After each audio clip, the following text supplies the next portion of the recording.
Thanks, Mike. I'm here at the Ottawa Academy for Mixed Martial Arts in Canada, one of 5 locations across the city that offers training in mixed martial arts. But is there a future for enthusiasts of this controversial sport?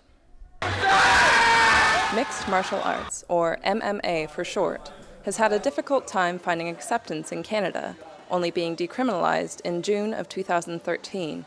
The sport, which combines wrestling, kickboxing, jiu-jitsu, and taekwondo, is dangerous to be sure, but that hasn't stopped people like Dylan Stuckless, an amateur light heavyweight, from dreaming of professional MMA glory. Stuckless fights at events hosted by local promoters Heroes Combat League. These events see nearly 30 competitors perform for an audience of several hundred, 3 times a year. But Quebec promoters Hybrid Combat Promotions are seeking to put an end to that, for now. See, the thing is, I think for anyone though, it's like when you try any sport, you're not going to just jump into the NHL, you know? You're not going to go up against the world's elite.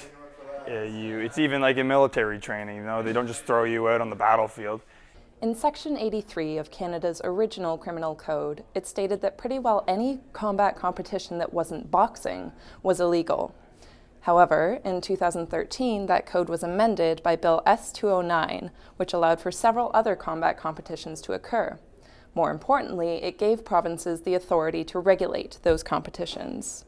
So there needs to be more regulations, and everyone needs to be on the same page, so you don't jump into a professional fight and you're used to fighting with pillows on your hands. We both love MMA, martial arts in general, and I wanted to kind of propose to her in a way that represented that, so we kind of chose both her on the mats, and I definitely think it helps our relationship training together. It's a lot of fun. It's very different than most couples, I guess, but yeah, it's a rush, it's a thrill.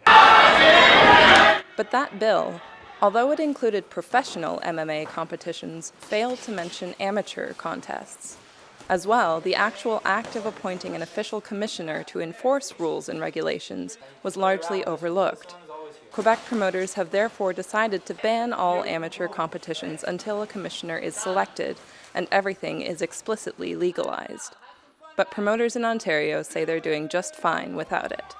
So is it a knockout or foul?